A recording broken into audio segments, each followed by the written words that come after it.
The cold presses in, seeping through the gaps in my worn canvas jacket, even here, outside the main breach.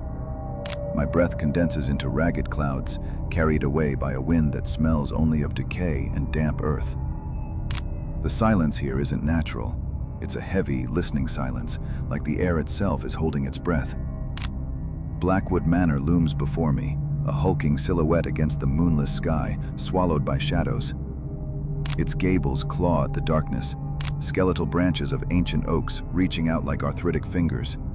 Every window is a black, vacant eye, reflecting nothing, seeing everything. This isn't just an abandoned house. It's a monument to something lost, something whispered about in hushed tones by the few remaining locals who haven't fled this forgotten corner of the world. They call it the collection house. They say Mrs. Hawthorne, the last owner, didn't just collect antiques, she collected something else. And then she vanished. Her personal effects, her journals, her infamous lost media, all gone. That's why I'm here. Alex, just Alex, an urban explorer, a digital archivist of the forgotten, drawn by the lure of the truly unseen. My camera, an older model, a reliable workhorse, hums softly in my hand. Its night vision a sickly green eye trying to pierce the gloom. The iron gate, rusted shut for decades, groaned like a dying beast when I forced it open. Now, it stands ajar, a gaping mouth inviting me in. The path is overgrown, choked by thorny brambles and tangled vines that have reclaimed their territory. Each step crunches on dead leaves, a sound amplified in the unnatural quiet. My headlamp cuts a narrow beam through the oppressive darkness, illuminating patches of crumbling stone, intricate carvings worn smooth by time and neglect. Up close, the manor truly presses down on you. The air feels heavy, thick with the scent of mildew, decaying wood, and an undercurrent of something metallic, like old blood or ozone. I check my levels. Audio is good, video is clear. Internal GPS confirms coordinates. My heart hammers a dull rhythm against my ribs. It's part excitement, part apprehension. Always is. This is what I live for, documenting these forgotten echoes. I push open a side door, partially rotted off its hinges, and step inside. The cold intensifies, turning immediately frigid, stealing my breath. It's a dry, penetrating cold, unlike anything outside. The air inside is still, utterly motionless, like the house exhales only once every decade.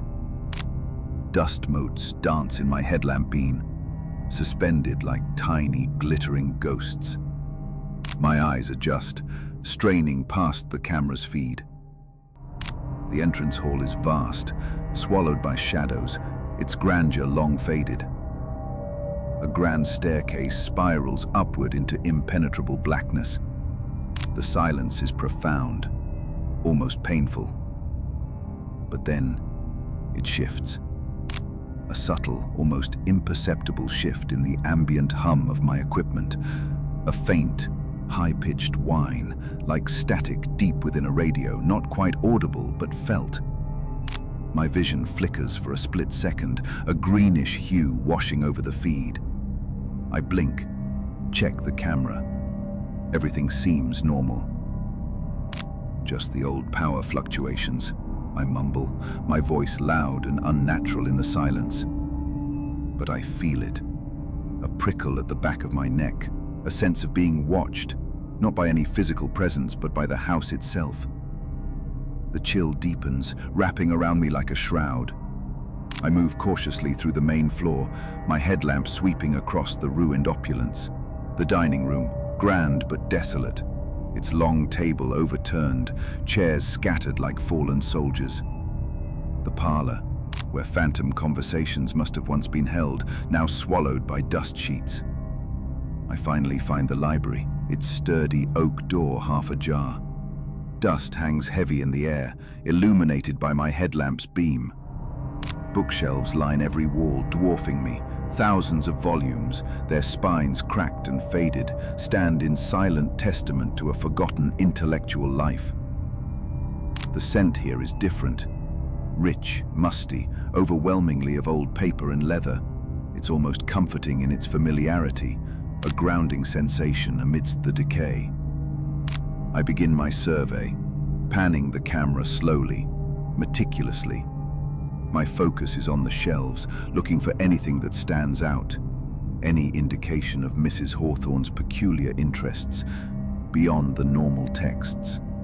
Local histories, occult volumes, perhaps something about the nature of collection itself. Suddenly, a distinct thump echoes from the far end of the room, sharp and immediate. My head snaps up, my light swinging to pinpoint the source. A medium-sized, leather-bound book lies on the floor, about 10 feet from me. It clearly wasn't there a second ago. It's fallen from a shelf, the dust disturbed where it landed. I hold my breath, listening, but the silence returns, absolute. I sweep my light along the bookshelves above where it fell. Every other book is perfectly aligned. There's no sign of a tremor, no obvious structural instability that would cause a book to just fall. My gut clenches. I take a step forward, then another, approaching slowly, camera steady. As I get closer, a low, faint crackle starts to register on my audio feed. It's not static, not quite, more like the sound of electricity trying to arc, but failing. My camera view begins to glitch just for a fraction of a second. The display pixels pixelate wildly, then snap back to normal. But the image is distorted, horizontally stretched for a moment before correcting itself. I reach the fallen book. Its title, embossed in tarnished gold, reads, "The Art of Retention." Puzzling. I glance at my camera's battery indicator. It's dropped from 85% to 70% in less than 10 minutes. This model typically holds a charge for hours. Must be the cold, draining the battery faster than usual, I mutter, my voice sounding thin even to my own ears. I try to sound rational, convincing myself as much as the empty room. Old house settling, that's all. And old batteries don't like the cold. I pick up the book, its pages thick with that deep, aged paper smell. I carefully place it back on the shelf, taking note of its exact position. My eyes scan the surrounding books, checking for any logical reason for its fall. A loose shelf, a book wedged improperly. Nothing. Everything looks solid, undisturbed. I make a mental note to check the camera's timestamp and re-examine the footage later. My heart rate is up, a little faster than before. Just the adrenaline, I tell myself. The thrill of the unknown. And the cold. Definitely the cold. The grand staircase groans beneath my weight as I ascend, each step a protest against my intrusion. On the second floor, the air grows even colder, sharper, carrying a faint, cloying sweetness, like dying flowers or something far worse. I navigate through long, empty hallways, dust-covered furniture shrouded beneath white sheets, resembling pale, starved ghosts. My light sweeps across faded wallpapers, remnants of a forgotten life. I find what appears to be a nursery, the door slightly ajar, revealing a sliver of a pale yellow wallpaper adorned with faded carousel horses. A sense of profound melancholy hangs heavy in this room, a sorrow that predates the decay. My camera angle narrows as I push the door open fully. Inside, the room is small, and in its center a single antique rocking horse stands perfectly still. Its painted eyes are chipped, giving it a vacant, unsettling gaze. Next to it, on a dusty, overturned wooden chest, sits a porcelain doll. Her dress is tattered, her button eyes wide and unblinking. I walk slowly into the room, my boots stirring up clouds of dust. The rocking horse is unnervingly positioned, facing the door as if watching. I pan the camera across the empty cot, the small child-sized dresser, the tattered remnants of a curtain. My breath hitches. I hear one, then two faint whispers. They aren't words, just soft, sibilant sighs, seeming to circle me, just at the edge of audibility. "Hello?" I murmur, my voice hushed instinctively. Nothing, just the oppressive silence. Then the camera's audio feed starts to falter more noticeably. The crackle returns, louder this time, punctuated by short bursts of white noise. I hear a high-pitched whine, like a distant, distorted child's music box. It's subtle, but undeniably there. My camera screen begins to pixelate more violently, the image tearing briefly, then reforming slightly skewed. I tap the side of the camera, try adjusting the gain. It doesn't help. The flashlight on my headlamp flickers, struggling to hold a steady beam. I slam the side of it, and it brightens for a second before resuming its erratic pulse. I try to dismiss it again. Old wiring, probably. The whole house is probably on its last leg. I force a shaky laugh, but it's hollow. My hands are starting to tremble, just slightly. I turn back to the rocking horse, my flashlight beam wavering. I could swear the doll on the chest is closer to the rocking horse than it was before. My memory could be playing tricks, but the angle feels different. Maybe it fell and I didn't notice? No, it's propped upright. My focus narrows, centering on the doll's vacant face. As I watch through the wavering light of my headlamp, the rocking horse begins to sway, slowly, gently, back and forth. No drafts here. The air is dead still. My heart jumps into my throat. The faint, high-pitched music box whine in my audio feed intensifies, suddenly sounding less like noise and more like a twisted, melancholic melody. My stomach twists itself into a knot of dread. I can feel the hairs stand up on my arms, goose flesh prickling my skin. My breath comes out in short, shallow puffs. This isn't settling, this isn't a draft, this is a deliberate movement. If you're still here, you're part of the case now. Subscribe before it's too late. My hand tightens around the camera, knuckles turning white. I slowly back away, eyes fixed on the swaying horse, the doll's unblinking stare. Okay, Alex, it's an old house. I try to rationalize, but the words feel like ash in my mouth. I feel a growing unease watching my surroundings, a constant urge to check behind me. My voice is quieter now, edged with genuine apprehension. The rational explanations are starting to crumble. The sound of the rocking horse still echoes in my mind as I retreat from the nursery, my footsteps unnaturally loud in the oppressive silence of the hallway. I scan the doors, looking for anything that might indicate Mrs. Hawthorne's personal space. Most are closed, some warped, but one at the very end of the hall stands slightly ajar, almost invitingly. A faint, almost imperceptible scent of lavender, shockingly out of place amidst the decay, emanates from within. This has to be it. I push the door open slowly, the old wood groaning a low protest. The room within is larger, once grand, now a forlorn tableau of faded luxury. A four-poster bed dominates the center, its dusty draperies hanging in mournful tatters. A vanity table stands against one wall, littered with corroded silver trinkets and a single, cracked mirror. It's in the corner, though, that my attention locks. A small, intricately carved writing desk, its drawers slightly ajar. Scattered across its surface, beneath a thick layer of dust, are loose pages of what looks like a journal and an old, tarnished locket. This feels like a direct link, a true piece of the lost media. My hands, still trembling slightly, bring the camera closer, focusing on the pages. As I kneel, reaching for the first delicate, brittle page, a profound drop in temperature envelops the room. My breath immediately steams out in thick, white clouds. It's like stepping into a walk-in freezer. The chilling air carries with it an increase in the persistent, high-pitched whine from my audio feed, now accompanied by a low, guttural hum, almost like a massive engine struggling to turn over. The very air around me feels heavy, thick, as if all the oxygen has been sucked away, replaced by an invisible, suffocating pressure. My ears pop with the change in atmospheric pressure. I grab one of the journal pages. My fingers tingle with the cold. The script is ornate, spiderweb fine, difficult to decipher in the dim light. I bring my headlamp closer, straining to read the faded ink. As I read the first few lines, something about collecting essence and preserving beauty through transference, a series of impossible sounds erupts around me. The curtains on the four-poster bed, previously motionless, begin to writhe, twisting and untwisting as if buffeted by an invisible gale. yet the air remains perfectly still. Then, a low guttural moan begins, emanating from everywhere and nowhere, seeming to vibrate through the very floorboards. My eyes dart around, frantic.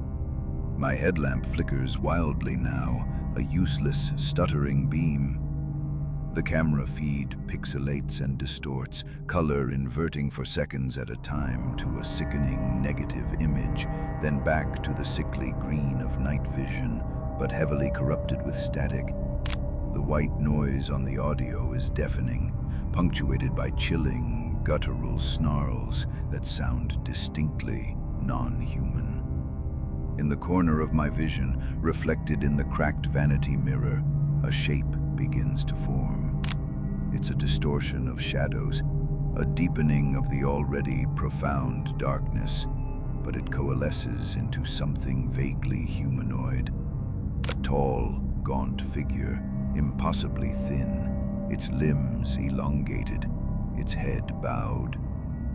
No distinct features, just a void, a hungry emptiness. It's impossible, but it's there. My blood runs cold, turning to ice in my veins. My jaw unhinges, a silent scream caught in my throat. My heart hammers against my ribs, a frantic, desperate bird trapped in a cage. My breath comes in ragged gasps, each one a painful effort. I drop the journal page, my hands shaking uncontrollably, fumbling with the camera. I yank my headlamp off, slamming it against my palm, but it's useless now, providing only weak, sporadic flashes. The dread is consuming me, a black tide rising. My rational mind has shattered. This isn't a house settling. This is a presence, and it's not leaving. I have to get out. My legs are jelly, refusing to obey. The spectral figure in the mirror seems to slowly raise its head. Terror propels me now, a raw, primal urge to flee. I scramble backward from the bedroom, stumbling out into the hallway, the image of that distorted shadow burned into my vision. Logic has abandoned me. My breath comes in choked sobs, my chest heaving. I can hear the desperate thrumming of my own blood in my ears, louder than the increasingly violent static from the camera. The floorboards beneath my feet feel insubstantial, as if I'm walking on a thin crust over an abyss. I barely register the direction, my only instinct to descend, to find an exit, any exit. My failing headlamp casts erratic, blinding flashes, illuminating fragments of the decaying manor as I half stumble, half fall down a narrow, forgotten stairway that seems to snake deeper into the house's foundations, into the very earth itself.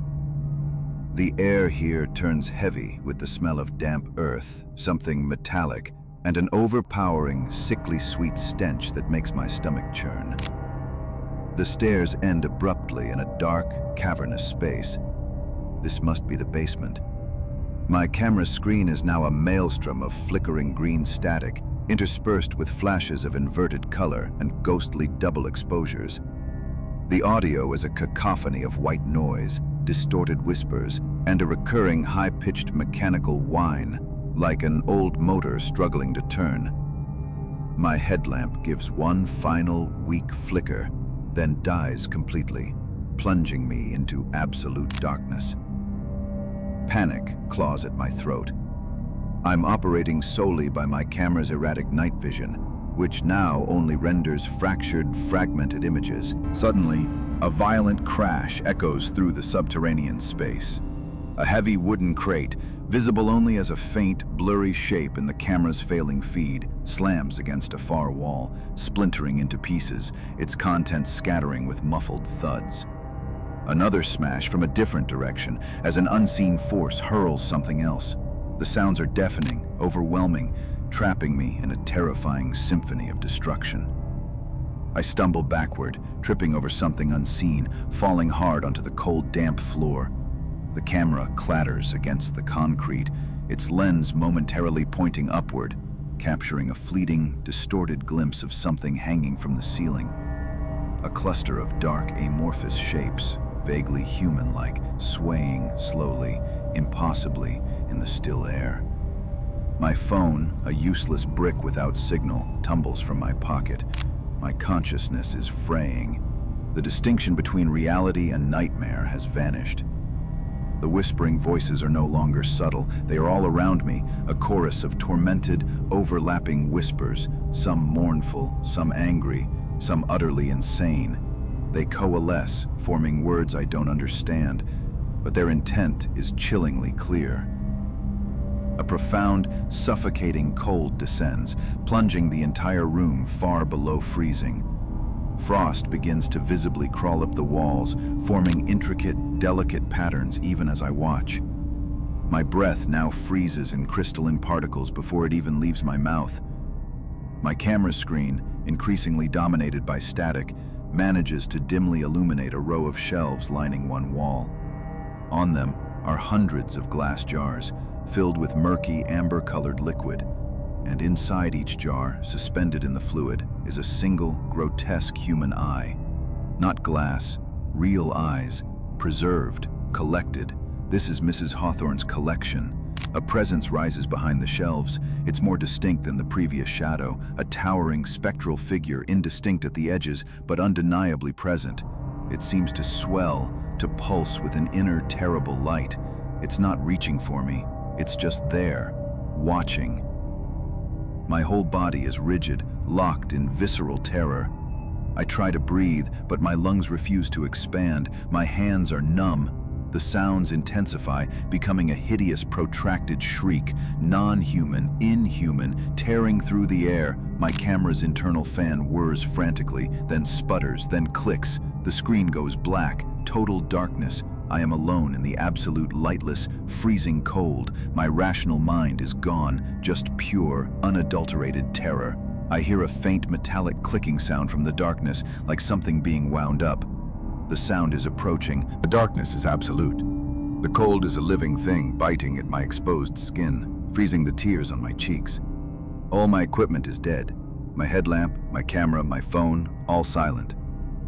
The last sound I heard was that metallic clicking, growing closer in the echoing black. I scramble backward, hands flailing in front of me, desperately searching for anything, a wall, an exit, a weapon, but there is nothing, just the chilling, echoing void of the basement. The screams from the other side of reality, or from my own unraveling mind, continue to surround me, fading in and out of a tormenting cacophony. Then, a low, guttural chuckle starts. It's close. Too close. It's dry, raspy, ancient. It echoes off the invisible walls, filling the entire space, chilling me to my core. Another piece, a voice whispers, not with air, but with a terrible resonant vibration that runs through the bones of the house, through my bones. The sound of that clicking returns, right next to my ear. And then something brushes against my face, cold, papery. A faint, almost imperceptible scent of old ink and decay. My eyes, useless in the void, strain, trying to pierce the darkness, but there is nothing to see. The voice repeats, another piece to the collection. A single, sickly green pinpoint of light appears directly in front of me. It's the LED indicator on my camera. It blinks once, twice, then remains steadily on. Miraculously, the screen flickers back to life, though heavily distorted with green static. It's extremely close to something, focused on something. The lens is pointing downwards, reflecting my own wide, terror-stricken eye, unblinking, unfeeling. The pupil is dilated, cavernous. It's not my eye, not anymore. As the camera's focus sharpens, I see it. Behind my reflection, dimly visible through the static, is the interior of one of those glass jars. My eye is now part of the collection. The amber liquid slowly begins to well up, filling the frame. The last thing the camera captures before the green light fades and the screen dies irrevocably is the blurred, spectral outline of a hand, impossibly long and skeletal, reaching forward, not to touch, but to turn something. It's a winding mechanism, like on an old music box or a film projector. Then, the feed cuts. For more paranormal investigations, don't forget to like, share, and subscribe.